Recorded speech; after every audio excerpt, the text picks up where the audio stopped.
Good evening. Welcome. Thank you all so much for being here. I'm Elizabeth Jenkins. I am the Director of Planning and Development for the town of Barnstable, and we welcome you tonight for the start of a project which we believe could be something very big for downtown Hyannis. It is a project that is designed to look at the streets in downtown, not just as places to park our cars and drive our vehicles, but as truly great public spaces. So we welcome you to Great Streets, downtown Hyannis. And it's my pleasure to introduce the project as well as the project team. I just want to take a moment to recognize our staff here in planning and development that makes all this work happen. If you guys could stand up, please. I do think it's worth the time just to call you out and recognize you. You guys should all be very proud of your planning and development staff. They are amazingly capable and smart, experienced planners working on this. And it is our incredible pleasure to be able to be joined with some consultant partners who are helping us with this tonight. But first, I want to recognize all of you. Our community members are crucial to moving this project forward. And I want to especially thank the leadership of the town of Barnstable that is here tonight and supporting this project. I see Town Council President Matt Levesque, Town Council Vice President Paula Schnepp, and Councilors Jeff Mendes and Nick Atzelis. Thank you so much for being here and for supporting this to move forward. So with that, I will turn it over to Liza Cohen of the Stantec team. Thank you. Is this the advancer? Yes. Okay. Hi, everyone. Thank you so much for coming this evening. My name is Liza Cohen. I'm the project manager for the Stantec team. And I'm just going to give a brief overview of the project. And then I'll introduce Jeff Speck. He'll chat for a bit. He'll introduce my colleague Jason Schreiber, who will talk for a bit about connectivity. And then I'll explain at the very end some of the exercises that we're going to be doing tonight that you see around the room. So welcome. So our project process. This is our study area, generally focused on Main Street, but going all the way up along Barnstable Road. Our work plan, we are on step 2 of sorts. So we we're working through some fact finding, some data collection and analysis. And what we're here to do this week, which I'll talk about in a minute, is really develop different concepts and ideally select a preferred or a few preferred concepts while we work through things while we're in town. Those will then get refined and then ultimately get released as part of a public celebration once we've come to a preferred ideal. So throughout the process, we will have multiple public meetings where we'll check in with all of you and give you some updates on our progress. The first of those, of course, is tonight, and then we'll have a few more throughout the spring. So this week, we are here to work. The consultant team is in town until Friday, and we'll be working through different ideas. And I was talking with somebody today, what's really cool about doing everything in 1 week is that we can kind of come up with an idea, go outside, see if we think it's going to work, come back, rework it. So it's a really nice way to get a bunch of stuff done. We'll also be meeting with several groups of identified stakeholders throughout the day, and then working on things in the afternoon and walking the site, as I mentioned. I wanted to plug, and I'll talk about this again at the end, but we have an online presence, which is, I think, tinyurl.com/Hyannis Great Streets. But that map on the left is available online, so it's basically a digital version of the maps we have here tonight. So if there are folks who aren't able to be here tonight, or if you think of something after you leave, you can give us your comments online. This is our schedule. We're here for the week. You don't need to concern yourselves with all of these details, but I wanted to point out in yellow, first, that survey is open online throughout the week and probably through next week as well. We're here for the public meeting tonight, and then we'll also have open office hours at 529 Main. That'll be on Thursday from 2 to 4. So if you want to drop in and have any conversations with the project team, that is your time to do it. I think, was advertised that, drop in anytime. We may not be there anytime because we're going to be out walking the site or in meetings. So that's really the time to come, 2 to 4. And with that, I would like to introduce Jeff Speck. So we were walking around today and walking around with Jeff, taking in the streets, and several people sort of came up to us and said, hey, is that Jeff Speck? So he probably doesn't need that much of an introduction, but this is one of many projects that we've worked on with Jeff. He is the author of Walkable City Rules, and several other books. He's been doing this work since 1993, and it's a real honor to get to work with him. So I'd like to invite him to come on up.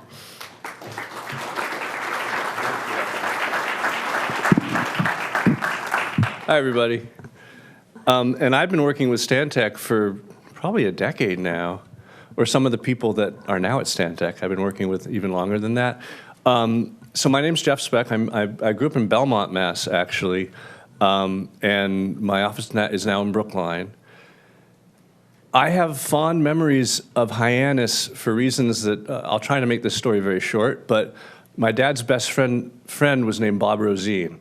And he was he was the big orthodontist here in Hyannis. I don't know if people knew Bob.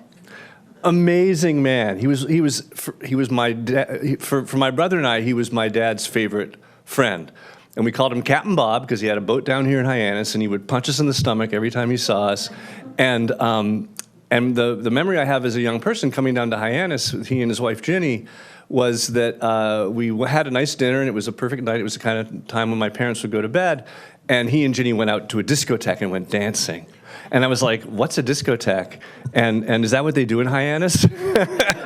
So coming from Boston, Hyannis was like the hip place when I was a kid, believe it or not. But of course, I've been back since a number of times. And was very excited to have the opportunity to work on this project. And there's someone famous right now, but I won't embarrass her. We're focused on Main Street, and we do a lot of work on Main Street, and we've done a lot of projects to turn them around and make them more successful. But that is not the entirety of our study. You'll see if the laser pointer works. It kind of does. So we're focused on Main Street, but we'll also be looking at North Street and at South Street, pretty much all the way to the hospital area and beyond. I'll be getting into more details. We'll be looking at the famous 6 Points intersection, and we'll have a lot more to say, particularly Jason, who I'll have the pleasure of introducing. We'll have a lot more to say about the details of the study area. But I wanted to start out with some fundamentals about the kind of work that we do when we work in cities. And the short answer, there's a lot more to city planning than just safety.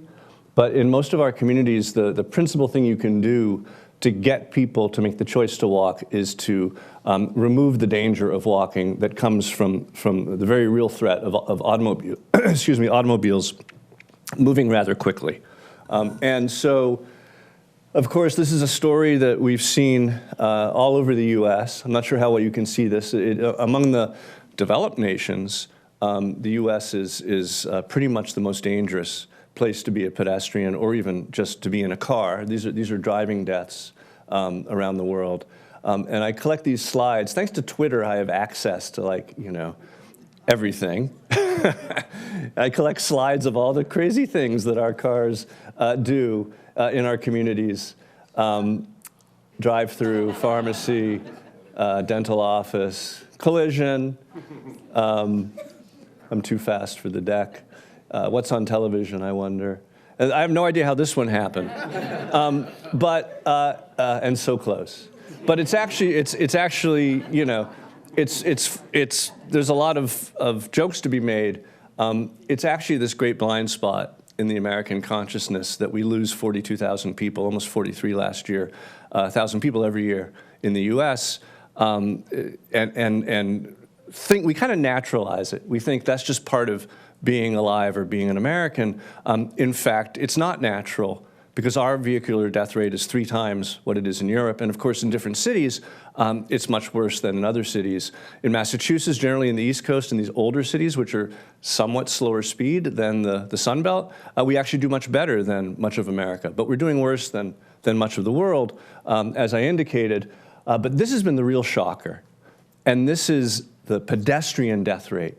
And what's happened over the past dozen years or so has been astounding.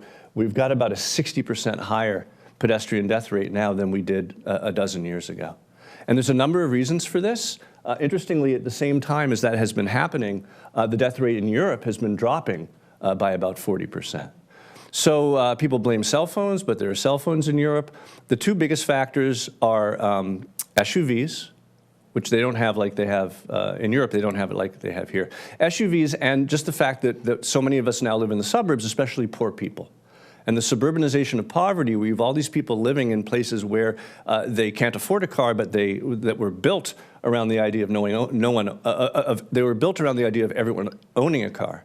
And so it's really the killing fields out in the suburbs, particularly the Sunbelt suburbs. Sorry, I already answered that question. But there's a third factor, which is just the way that Americans historically have approached street engineering, as opposed to how Europeans have approached street engineering, and that our streets are essentially designed for high speed. And the profession is slowly reforming itself, but too slowly, in our opinion. And I'm going to talk tonight about some of the things we can do to make it safer to be a pedestrian, as well as a driver. Maybe you've seen a chart like this before. A car going 35 miles an hour is about 7 times as likely to kill you as a car going 25 miles an hour. And that's kind of the threshold that a lot of cars are driving in our populated areas. So anything you can do to cause drivers to go towards the lower end of that range obviously is going to save a lot of lives. And every place that we go, this list is slightly different. But here in Hyannis, there are 10 things.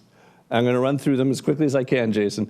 I'm going to run through the 10 things that really apply here in Hyannis that are tools that we can use actually to make walking safer in downtown Hyannis. So first, there's the number of driving lanes, restoring one-way streets to two-way travel, right-sizing the lanes so they're not too wide, replacing signals with all-way stop signs, including on-street parking to protect the curb, having a continuous canopy of trees, adding low-stress bike routes, avoiding swooping trajectories, and shaping the spaces. So I'm going to take you through those. Oh, wait, one more? No, I think that's it. Oh, no. Oh, banning cars.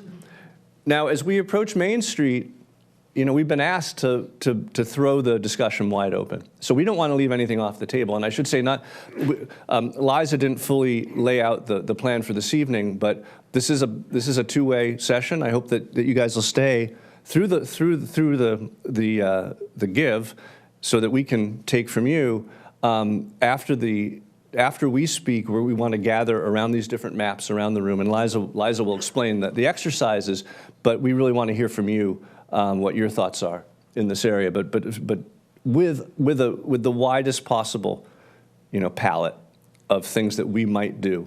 We don't want to limit it. Certainly not at this point early in the process. We don't want to limit our choices at all. So, right-sizing the number of lanes.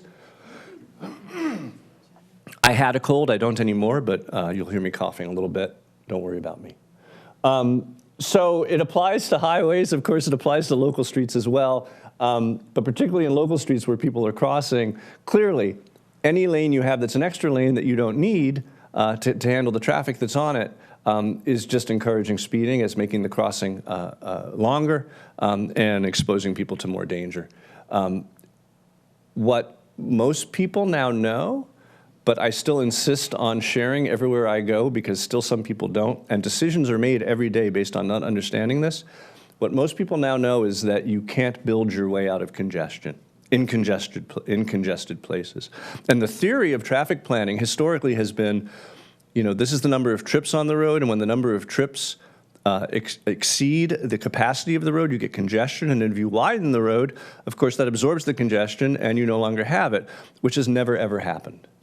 Because there's these things called latent demand or latent trips, the trips that weren't happening because of the congestion. And if you think about the choices you make when you drive, for most of us, the choice in a congested place, the choice of whether you drive or not is based on the fact that you're going to get stuck in traffic, right? So when you don't get stuck in traffic, you change your behavior. You might commute more on peak. You might move further away from your office. You might choose to stop carpooling or other things. And what happens in story after story, both on highways but on local streets, is that these induced trips take up the new capacity very quickly. Now, here's the study. It was published at the Paris School of Economics, very straightforward. Actually, I have no idea what this means, but I do know what the conclusion means, which is all the data points to immediately, if you expand a street, 40% of the new capacity is taken up by new trips, and within 4 years, it's 100% taken up by new trips. And there's lots of different stories because, as I suggested, in congested systems, the principal constraint to driving is congestion. So this is an equilibrium, and we might hate it. We might really, think something's wrong when we're stuck in this sort of condition, but actually it's the choice that we make, understanding that we're willing to put up with a certain amount of nuisance. And so on peak, in the middle of the summer, on Main Street and on the other highways around here, this will change only when people stop. Well, it'll change if you congestion price it. It'll change if you make it very expensive to drive on your roads, which of course is very unlikely to happen. But it will really only change if people, as humans, change their behavior, which isn't going to happen. So the question is, how much congestion do you want? This is a brief description of how some cities chose to invest more in expanding their roadway networks and others chose to invest less. Those that invested more had longer commutes, worse travel times, and more traffic. It also works in reverse.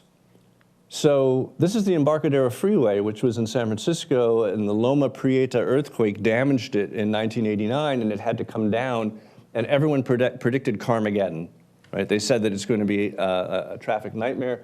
There was no traffic nightmare. They replaced it with the Embarcadero, what's it called, Embarcadero?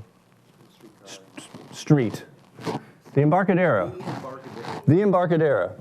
And of course, real estate values have been going up dramatically ever since they did this, but people adjusted their behavior. Not to say they didn't have to, but they did adjust their behavior.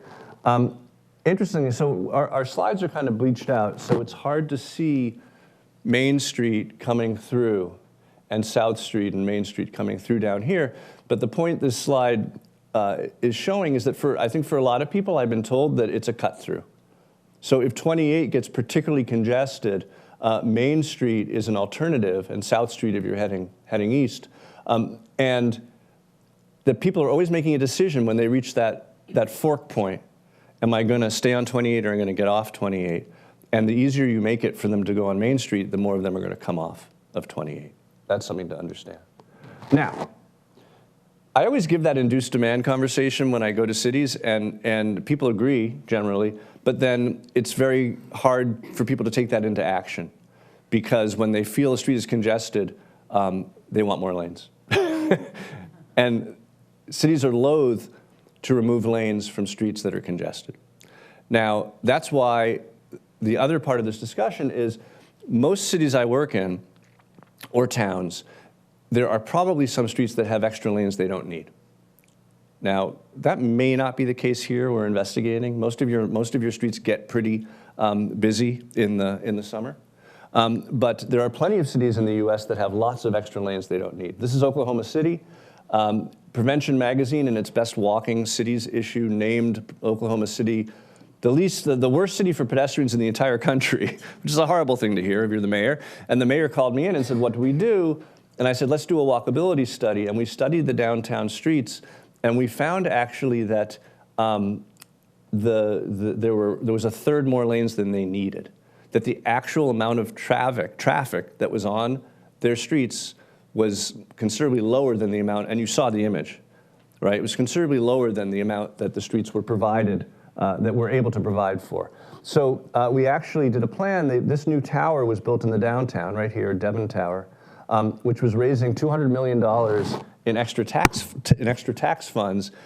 And we said, they said, let's rebuild every street in our downtown core from building face to building face. And my job was the actual curb to curb designs, and it was rejected.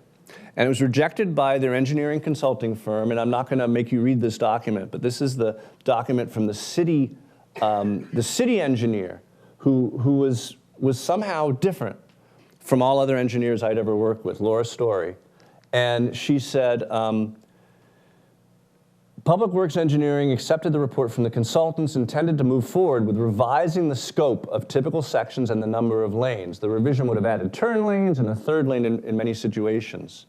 But the planning team said, actually, we think it'll work, and they overruled the engineers. And the fact that they overruled the engineers, which honestly hadn't happened to me anywhere prior, is why we were able to make these changes. And so a typical street went from this to this. Losing a lane, the street went from that to that. Losing a lane, another street, losing a couple lanes and putting a streetcar in it. This street, the biggest arterial through the downtown, became that. This is what you do if you have money, right? They had a lot of money to spend. Of course, even during construction, there was no traffic congestion problems. The gridlock that the engineers, that's the word they used, the gridlock that the engineers had predicted never happened. So number of lanes matters. Next, I want to mention left-hand turn lanes. This is a street in Bethlehem, Pennsylvania that used to be vital. But there's a left-hand turn up here that goes to 7 houses. And this is a state DOT road. And so the state said, oh, we need a 200-meter left-hand turn lane to get to that street, which wiped out all the curb parking, and retail generally won't survive without curb parking. So it kind of destroyed the street. Now, you have an amazing situation in downtown Hyannis, which is none of those streets are state roads. And as good as MassDOT is, it's about the best in the country in terms of being progressive and thoughtful. As good as they are, that would have made this study 5 times harder. So you control your own streets, and so you can make them the streets you want them to be. So that's great. Don't worry, not all 10 items get this much time. But this one is where we're going to focus, because this is the biggest opportunity in your downtown. One-way streets are notoriously and statistically much more dangerous than two-way streets when they have multiple lanes in one direction. You know, one-lane, one-way street is not a problem. A multi-lane, one-way street is a problem. All that sheer momentum going in one direction, the fact that cars don't have other cars coming at them, right, causes them to drive more quickly. But the real key factor is the opportunity to jockey, the fact that there's another lane there. And when you have the opportunity to jockey, as opposed to just being behind the car that's in front of you, you become a different type of driver, right? I know I do. Like, it's just, how can I get home the fastest? It's just natural. It's human nature. So, you know, this happened all over the country, and now all over the country in about 100 different cities that I could name if I had my book in front of me, there have been reversions, or we don't call them conversions because we're putting them back. We call them reversions, or I learned last week the smart thing is to call them restorations. So the restoration of two-way travel. This is Vancouver, Washington, that was another kind of dead, I mean, it was struggling as a main street. And this article was written about it in 2009 by Alan Ehrenholt, The Return of the Two-Way Street. And he describes how they tried absolutely everything to bring this street back. You know, the 6 Bs of the 80s, the bricks, the berms, the banners, the bandstands, the bollards, and the balloons, and nothing brought the street back until they convinced the state DOT, in this case, to make it a two-way street again, and it came entirely back to life, as this article, which you can Google, will tell you. Louisville, Kentucky, these 4 streets from right to left, Brooks, First, Second, and Third. Brook and First were reverted to two-way, Second and Third were kept as one-way. On the two ways, car crashes were down by 1/2, and crime was down as well, for reasons we can discuss if there's extra time. The one-ways, car crashes went up, and crime went up. The car volumes didn't really change. It was just the speed of the vehicles. This is Cedar Rapids in Iowa, where this was the street network, and you can see the number of lines is the number of lanes. There were a lot of multiple lane one-ways. We changed it to this, from this to this. We changed the parking from this, where red is angle, to this, because we had all that extra place, all that extra space that we had gained. Bike network went from this to this. I always say, if you have limited money, don't rebuild, restripe. And that's kind of the Oklahoma City versus Cedar Rapids conversation. You can restripe a whole downtown for the price of rebuilding just a few streets. So I always say restripe first. That's what we did. They raised no extra money for this. They just fixed the streets as they came up for repair. So a typical street went from this to that. This person's learning how to use a bike lane improperly. They're supposed to park there. This is New Albany, Indiana. The entire downtown was one way. Almost every single street. We did a plan. We suggested a full reversion. They sat on it for 3 years, and then one summer they did the entire thing because the neighbors demanded it. And it eventually happened. And I had the good fortune of going back, and this is the police chief who fought it, saying, I've never seen a better scenario for public safety. Speeds have been reduced, crashes are down, and response times to calls for service are far better than it's ever been. Every trip we've made in the downtown in our day here today was a looping trip, almost a third further than it would have been otherwise because of the one-way system. So you can't see it on the bleached out map, but you know that south is east and Maine is west. And when you come in from Boston, you know, and you want to, UMass, I'll talk about the arrival in a minute. So a lot of cities did this. Mostly it was done to them by state DOT departments. You guys did it to yourself. And you can undo it. You can undo it for yourself. So Maine, 2 lanes one way. There was an accident on it today, but I'm cheating because this guy's wheel just fell off his truck. But this was today on Main Street. But this was not a collision. School Street, not School Street, South Street, heading east.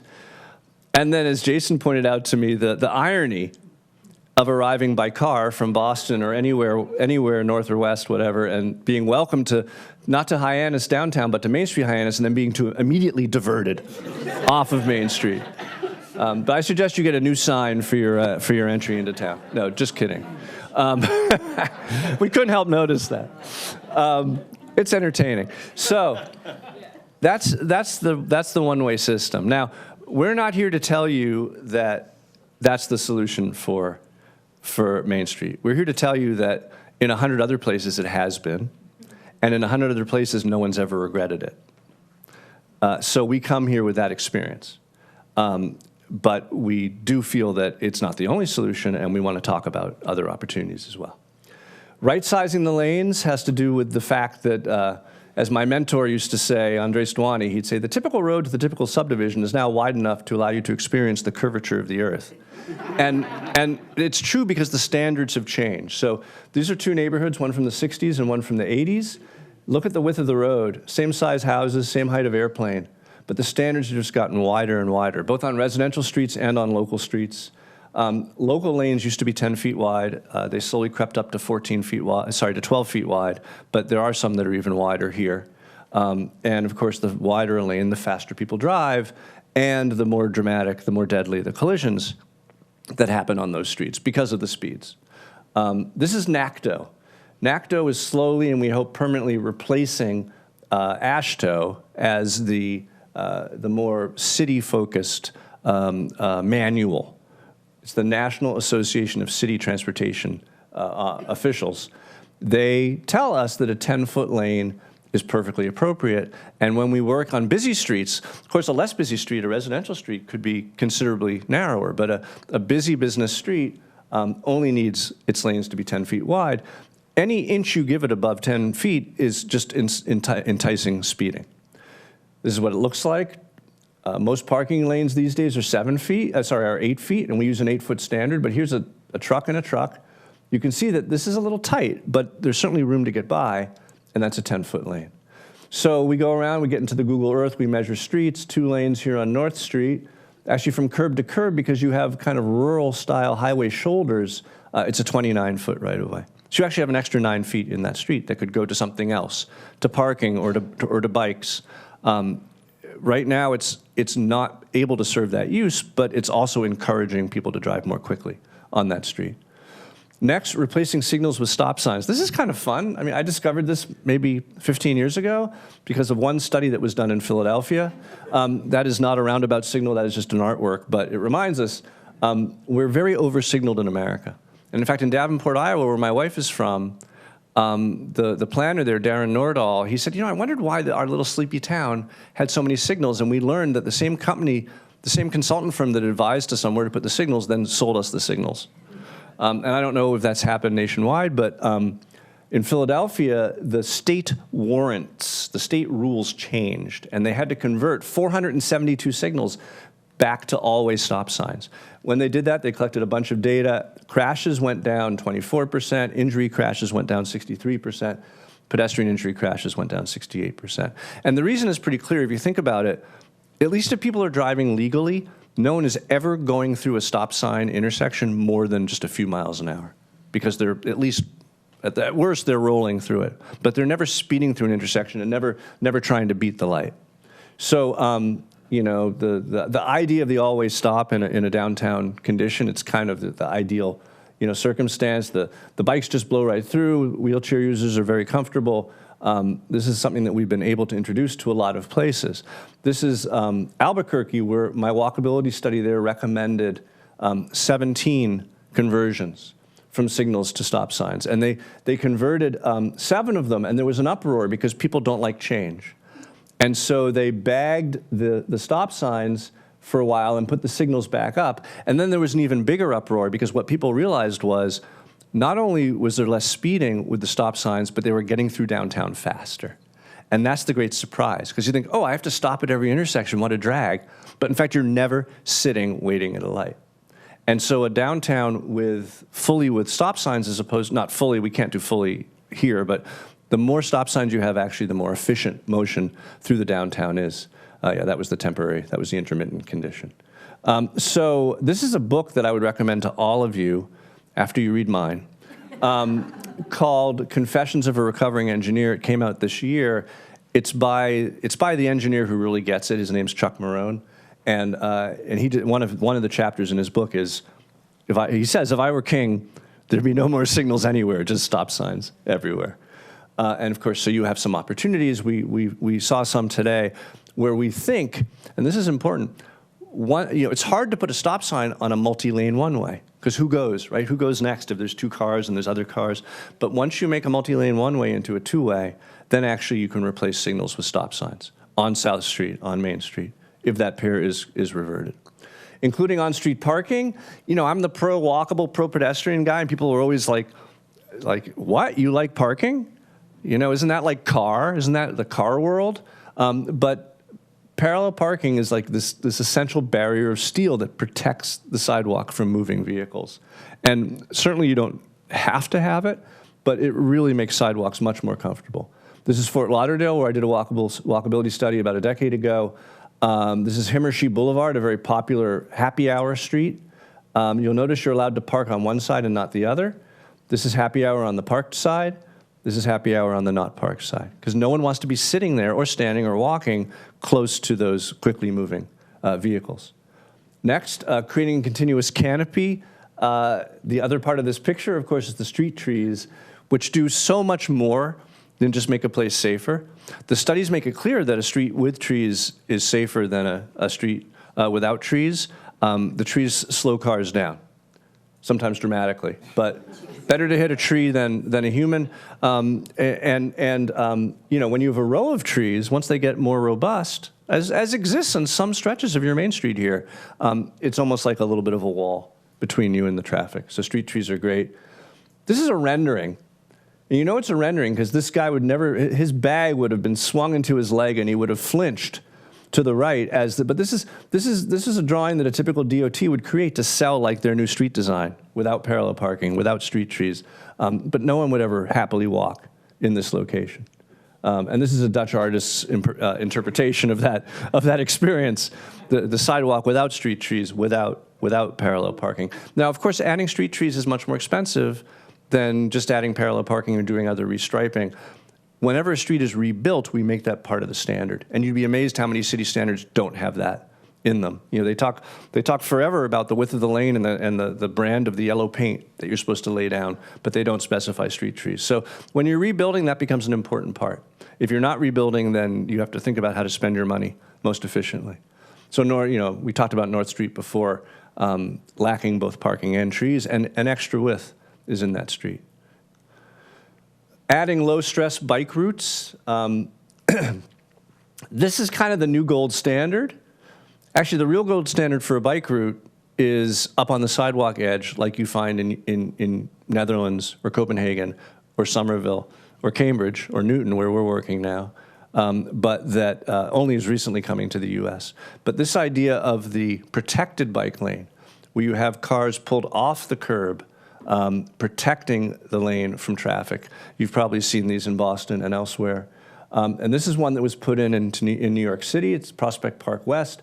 They eliminated, and this is an interesting lesson, they eliminated a lane of traffic and pulled the cars off the curb and put the bike lane between the curb and the cars. So those cars are parked? Those cars are parked, yes, thank you for asking. Tripled the number of cyclists. Sidewalk cycling dropped precipitously, of course. Speeding dropped like mad, because people were basically speeding from red light to red light on those 3 lanes. Injury crashes dropped by 63%. And what we call throughput in the business, the number of cars the street handled, did not drop, because it just became more efficient at a somewhat slower and less race car-like environment. This being New York City, of course, there was a drawn-out 5-year lawsuit, but eventually the bike-hating NIMBY trolls grudgingly surrendered to reality. But I show this image to contrast it, with this image. No one really wants their daughter in the door zone. And, it's going to be really difficult here in Hyannis to find ways to protect bike lanes, because your streets are so narrow. But what you really don't want to do is put a bike lane between the parallel parking and the driving vehicles. So, I mean, we don't do that anymore. Just like we don't do share rows anymore, those share the road markings, which have been shown to make streets less safe. But if you don't protect the bike lane, the problem is people put stuff in it. So trash cans and dumpsters and bikes in the bike lane. It gets a little crazy. So, and then we saw cyclists today.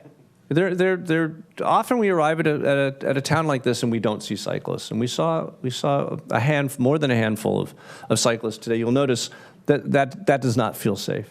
But the motorists were very polite that we experienced. I'm sure that's not always the case, but the squeezing on like that is not the ideal. And of course, you have some really top quality facilities like this, what's called a multi-use path. Running down, what street is it, Jason? C Street. That would be a great concept to continue to the north, where north of Main Street, there's like an extra 10 feet in that street that's not being used. We're getting near the end. Avoiding swooping trajectories. When you're a driver, you respond very distinctly to the vocabulary of the environment that's around you. And different vocabularies send different cues. And when a vocabulary says car or says speed or says swoopy, drivers respond to that. This is the area. This is what you call honesty in journalism. This was the new piece built next to the Strip in Las Vegas that was doing very badly. And the Las Vegas Sun says, some say the entrance to City Center is not inviting to pedestrians. Oh, really? But whenever there are swoops, amoebas, stream-formed geometrics, drivers see that and they respond like they're more on a highway. Any sort of median that doesn't have trees in it, for example, like a concrete median in the middle of the street, that'll make you drive more like a highway driver. Here's a very simple thing that needs to be considered here in Hyannis, which is there's 2 ways to do a left turn lane. There's the highway way and there's the neighborhood way. So this is the neighborhood way. This happens to be in Albuquerque. You just lose a few cars on the curb, and then you insert the left turn lane. Here's what's done in places like Hyannis typically, is it swoops right before it goes left, because highway engineering, i.e. high-speed engineering, has been allowed to take over downtown engineering. And so we want to be sure that we are using the more neighborhood solution and not the more highway solution. Curb radiuses, when you cross a street, are you crossing 20 feet or are you crossing 40 feet? Because the curb has been peeled so that cars can speed around the corner without taking their foot off the brake. Slip lanes. Cities are slowly eliminating their slip lanes. It might look like a pedestrian refuge, but what it really is an invitation for this car to speed around the corner and not stop. Right? So here's one in Atlanta, same spot. They're filling in their slip lanes, and there's a couple opportunities here to do that. And of course, building out curbs, this is Chicago, temporarily or permanently in ways that make cars go more slowly around the corners. We have a lot of ideas for this intersection of Old Colony and Main Street, which is encouraging higher speeds than it needs to be. We were fortunate today because there's like construction. There's serious construction happening up here to the north, so we were able to cross. But in other visits, it's been very difficult. Right outside your transit center, very difficult to cross that street. And then, of course, the notorious 6 points, what I call the Cape Cod cluster, of streets coming together south of Main Street, that is a real opportunity for doing something special to make a place right behind where we are now. This is Kenmore Square, and the Cape Cod cluster brings up, to me, a project we're doing right now in Kenmore Square, me and the Stantec team. If you know Kenmore Square, these two streets come together from the west in a fork, Beacon Street and Commonwealth Avenue, and we've done a plan which takes advantage of our client's site to actually run a street through it and move his building. But when you run a street through it, you can close the rest of that half of Com, and you can close the rest of that half of Beacon, if you know the area. And you create a big green space and then move the building. And so this is actually gotten through planning. We're going through this to this, going from that to that. And we're changing the occupied public realm from 8,700 square feet to 32,000 square feet by making this change, building a plaza at the end of Kenmore Square. And what's remarkable is the city now, with its new leadership, has come back and said, no, we want fewer lanes, we want less driving. So we're going to make it even better. But the idea of reconfiguring a complex street network into something more rational with more public space in it is something we want to bring to this intersection. This is probably more of a long-term conversation. It'll take money and time to really change this area, but we think, as long as we're here, we were everyone on the planning team, Elizabeth was directing us to Main Street, and we're like, what about 6 points? So, a little fun thing on this topic of how perception causes you to drive. They found in several studies, this one in London, that when you remove a center line, the yellow line down the middle of a street, people go 7 miles an hour slower. And for me, that's the perfect idea to share with audiences because it communicates that concept of what the scientists call risk homeostasis, or you call it risk compensation, which is that when you feel less risk, you adjust your behavior to get the amount of risk that you're comfortable with. And so when you remove the yellow line, actually people are a little worried that they might be going over the center, and they drive 7 miles an hour. They stop speeding, basically, because they were speeding by 7 miles an hour. And then finally, shaping the spaces. This is more of a street study than an urban design study, but there's a lot of things you can do with urban design that cause people to both be more welcome as pedestrians, but also to be safer as drivers. This is a project that I did with Stantec in Elkhart, Indiana. And you'll notice the plan for the grocery store. This was about to be built, and the street was coming through at an angle, and this was going to be the new town green, and there's parking, and you get the idea. And we said, well, let's make it more traditionally organized, and we straightened the street and made a much larger green and actually put buildings around the parking. So now what we have looks and feels like a traditional town square. And this was our rendering from the workshop. And they built it. And there you have it. But you can see this is much more of a welcoming and slower speed environment than buildings sitting back behind parking lots that don't really properly enclose the street space. So that's everything, I think. Oh, finally, there's this new move, and I'm part of it, and I often participate in it happily, to pedestrianize streets. And I think it's really important to do that where you can and where it works. It's my role to tell audiences that actually it usually doesn't work.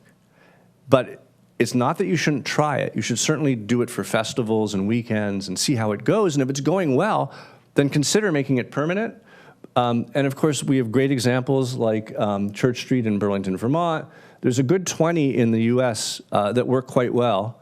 But there's a good 190 that don't. And in fact, 95% of them failed. Here's a list of all the ones that pretty much failed across the US.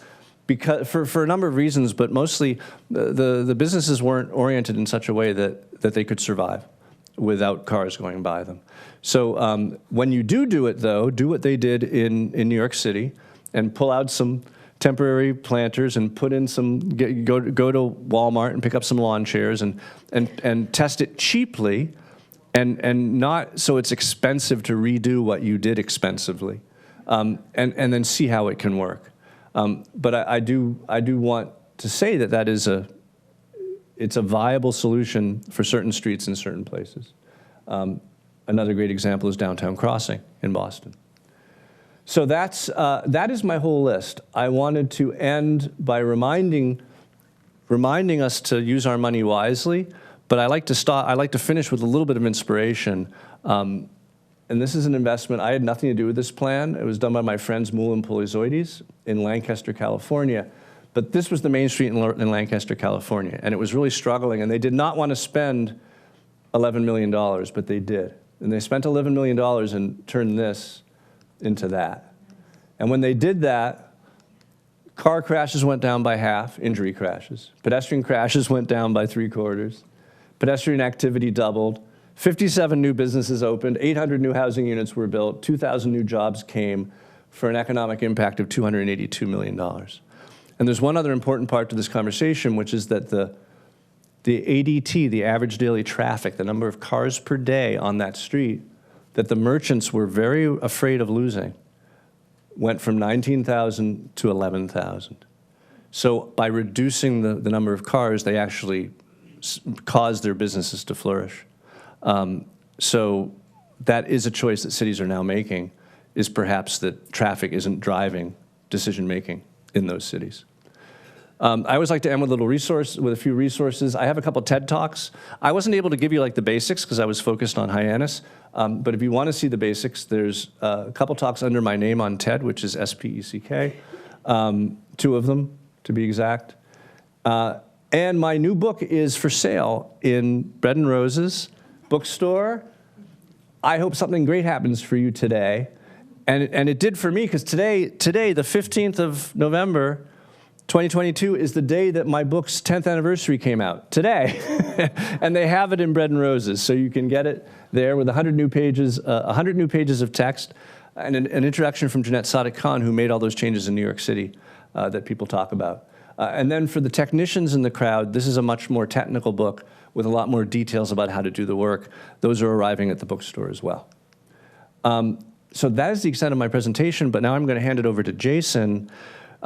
He described today that, what'd you call me? He said that I was the talker and he was the nerd or something like that. And I'm like, well, I'll say talker. I don't get to be the nerd, I said, because I like being the nerd. And you'll see Jason is so much more. But I have to say about Jason, who I've been working with for many years, who's the preeminent traffic planner out of Stantec in Boston, is that I've never been to a place where he doesn't already know it.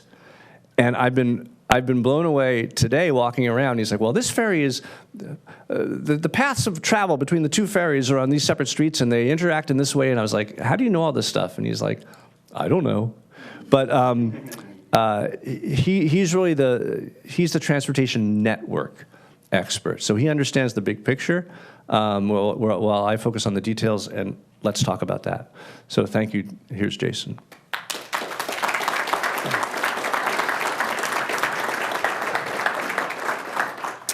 Thank you. Hi, I'm Jason Schreiber. I'm going to be a little shorter than Jeff. Try to get this done briefly so we can hear from all of you.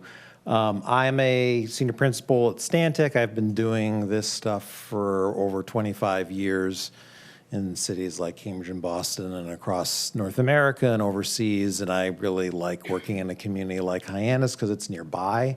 And there is great potential and there's great bones.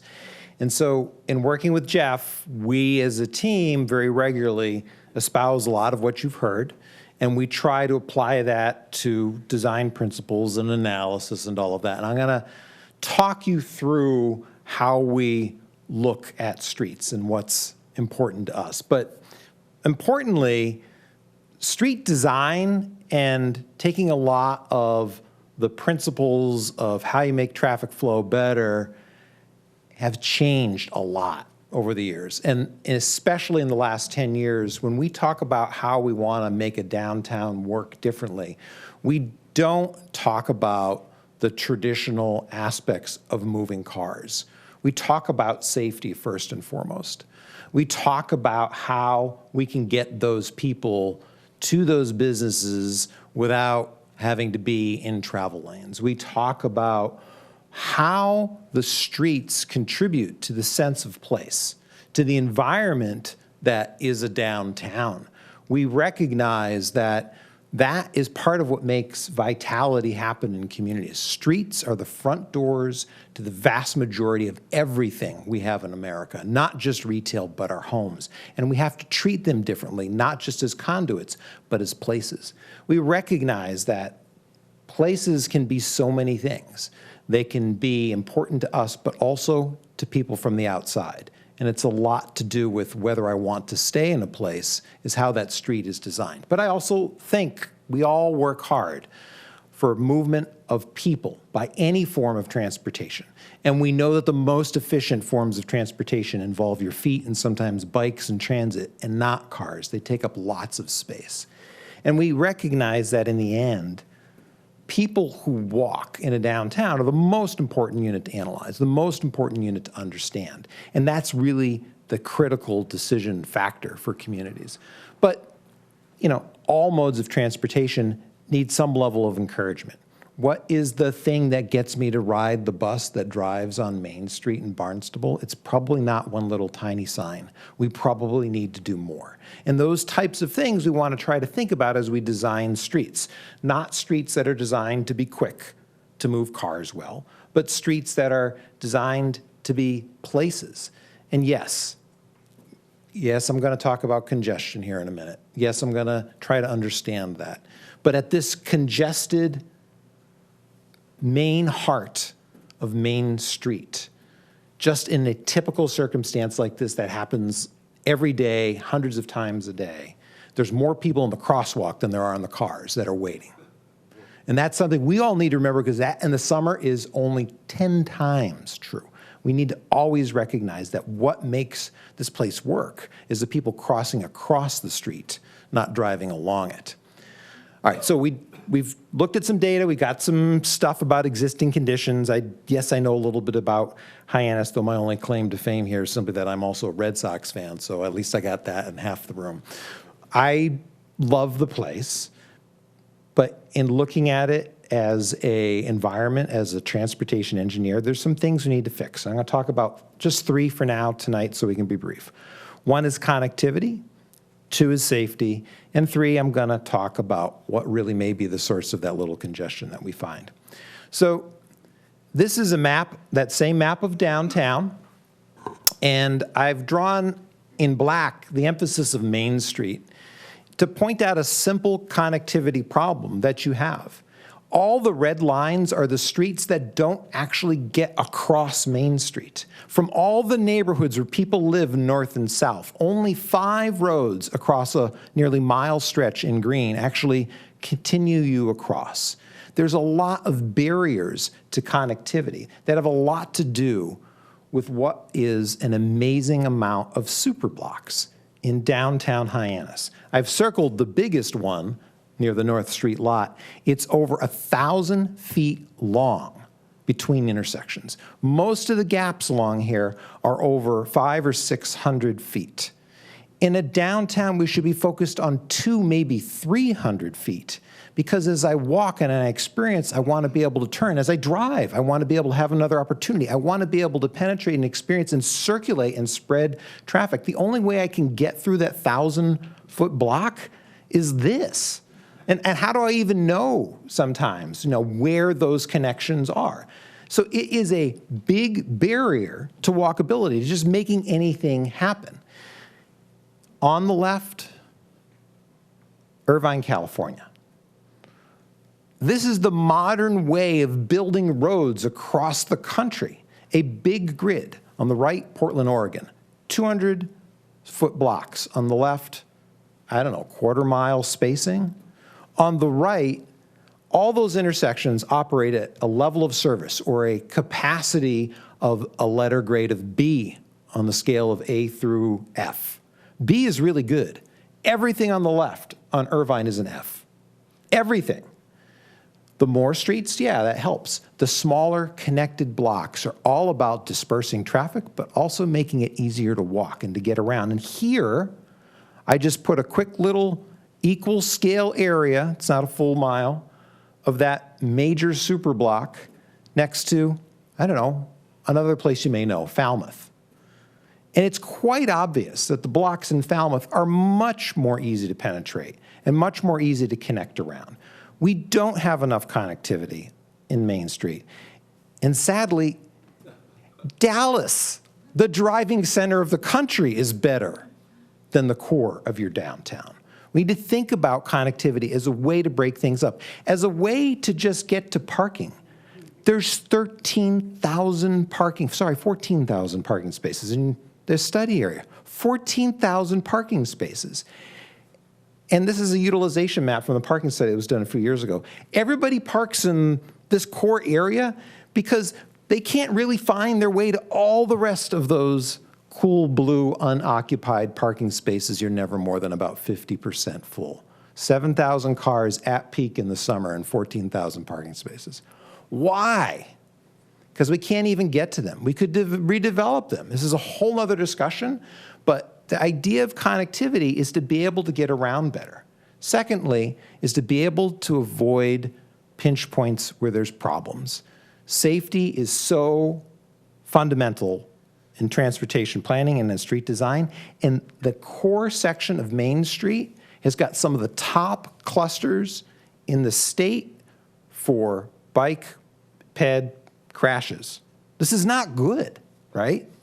It's in the top 5%. And as Jeff said earlier, what is the primary thing that's causing that symptom? It has absolutely to do with the width of streets. As they get wider, people go faster. And this is like ancient engineering. As you go faster, you can't see as much, and so you don't see pedestrians, and therefore as you go faster above about 30 miles an hour, 25 miles an hour, you're gonna kill them more likely. We don't want wider streets. We don't want faster speeds. It's not helping anybody, especially, obviously, a downtown. So when I look at Main Street, I get scared. And I look at South Street, I get really scared. Liza, do you mind putting on that video over there?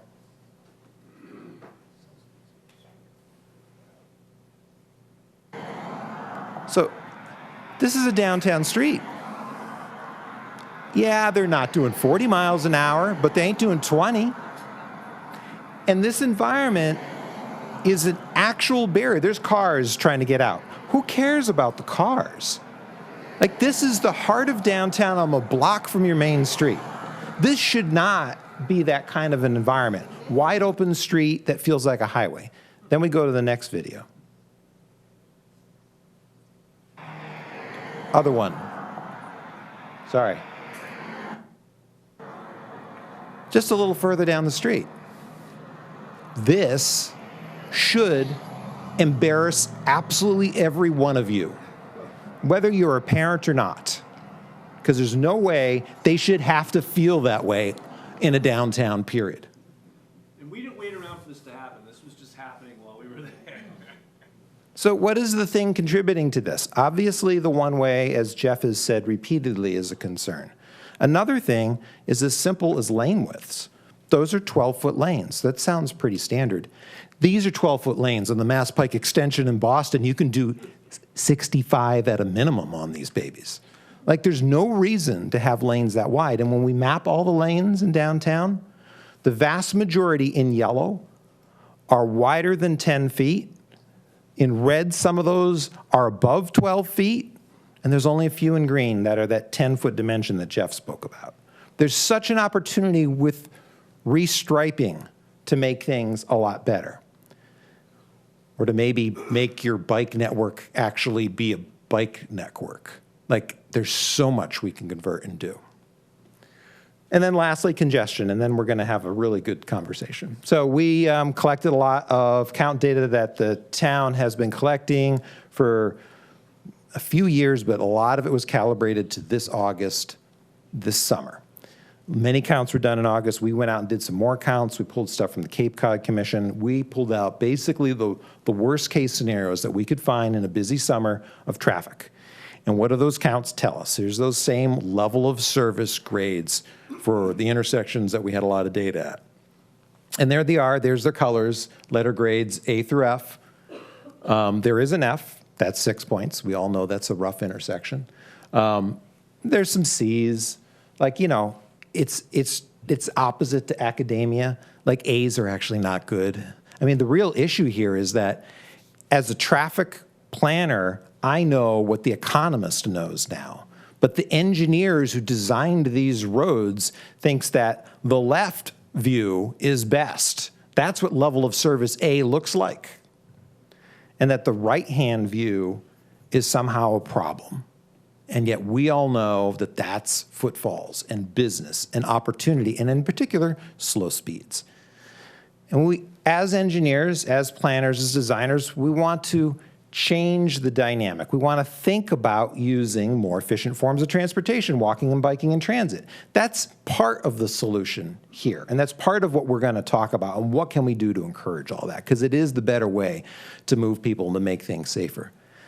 But I just look at your road network, and I'm very scared, because this guy is this one big 2-lane highway, as wide as half of Route 6, and there's the other half of Route 6, right?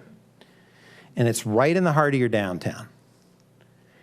And what's ridiculous is, in fact, you might as well extend it a little bit further, even though it's two-way over there on Lewis Bay. You know, this is basically how the parallel system works. Well, but wait a minute, that's not it. There's also the one-way pair of Ocean and Old Colony, which effectively extend all the way up Barnstable and Center, too. So what is this one-way system, which was brilliantly established by these engineers I love in 1969 in your downtown, and we've talked about restoring to? What does it actually do to you? Well, let's say I'm driving into your downtown, and I want to turn right on Main Street, but, oh, I just missed it, or I just realized I've never been there. That's cool. How do I get there? I have to drive through 3 of your busiest intersections in order to get back there. There ain't no other way, and nobody is telling me that's how to get there. That's how to do it. Now, wait a minute. That's just me coming in on that road. Let's say I just got off the High Line and I'm trying to drive through town. That's the only way I can go. You know, if I'm coming into the steamship, I got to come down Barnstable to Ocean, or at least that's one of the prime ways. It's the only way I can think of that's pretty easy. And look at where we're all going. We're driving through these primary intersections. I want to leave the steamship and I want to head to the west. I got to go back through these intersections. Oh, forbid if I were to actually, you know, decide that I'm going to stop on Main Street and on my way out, and I'm adding more congestion to the main intersection. All of this stuff, this pinwheel, that's why we have traffic congestion or any delays in downtown Hyannis. So just let's think hypothetically, let's go crazy. We're going to make this a 2-way network, right? Well, what would happen? I missed that turn. I could have gone down to South Street and turned right, or I could have turned right on North and come back around, or anywhere else in the network. I would have options, and the traffic flow disperses, and I haven't added congestion at a core intersection. I'm heading out of town off of the High Line, but wait a minute, I could also go up Ocean, or I could go out south and go up High School Road. I could go so many ways. I'm dispersing traffic. I'm pouring out of the steamship dock, and I want to go somewhere, and today I'm shooting my way up the congestion at Camp Road and working my way out the Lewis Bay intersection in this huge volume of cars that's turning right onto Center in front of the transportation center, cutting off anybody who would have arrived by bus from being able to walk into your downtown. And if I made it 2-way, look at all the ways that I could go.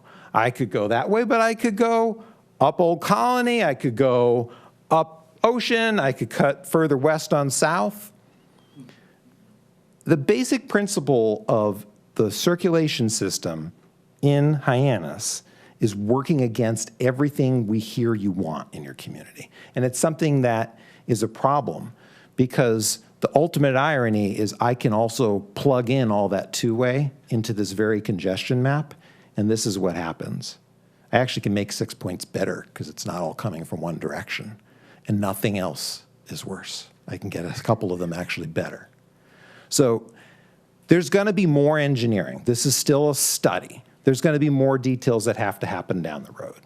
But at a very basic, we loaded up the worst car congestion model in the world, and we didn't add a single turn lane. We just made everything 2-way. The system completely works, and I guarantee you, like Jeff has said, it's slower, it's safer, it works better for communities. And that's really what I want to leave you with before we get into our activity, is that this is This is not how we want to be thinking about communities. This is not a sign of economic success, because half the time, as you all know, once the tourists are gone and the ferries have started the lower schedule, facilities are suddenly wide open, just like every highway in America is outside of peak hour. You don't need highways in your downtown. You need a great street.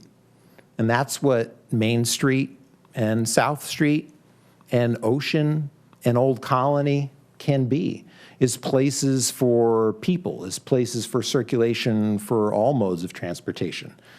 There's great streets all around the world, and what is the primary unit that really matters in any one of them? It's us.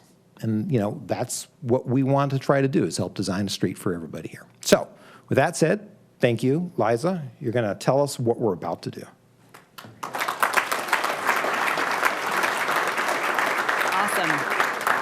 So from here, where we're going to go is you probably see these boards around the room. Jeff and Jason are going to head to the back. Myself, Gavin, who's over there, the project team, and Travis, the project team, as well as some of the planners will be around. So please come over to these boards and give us your thoughts. So I'll explain how they work. There are two that have all these little squares on them. So these are asking you for your preferences for different elements of street design, whether it's sidewalks or crossings. We are planners, and if you don't know this about planners, we love sticky dots. So you get 2 sticky dot votes for each of these 3 elements: placemaking at the top, crossing treatments in the middle, sidewalks in the bottom. So please take the time to vote. This is really super helpful for us. You can imagine the helpful chart that it creates and helps us understand what you would like to see in your community. If you don't know what something is, that's why we're all here, to help you answer that. We also have a map focused on Main Street, and then there are a few that are more regional, and we'd love for you to mark those up. So tell us your ideas, tell us things that you dislike, draw us the plazas that you want to see, where it's hard to walk, that crossing you've always hated. That's what we want to hear on these maps. And as I mentioned, we have these exact same exercises online. So if you don't have time tonight, or if you know of folks who haven't had a chance to give their input, please direct them to our website. And yeah, the little, right on the main page of the website, there's 2 little buttons to help you get to those 2 tools. And then, of course, as I mentioned earlier, we're going to do open office hours on Thursday from 2 to 4, so you could come visit us in person and watch our brilliant drawers draw, and me stand around and hope that things are going well. Yeah, so we look forward to hearing from you. With that, please stand up and join us at the boards. Thank you very much.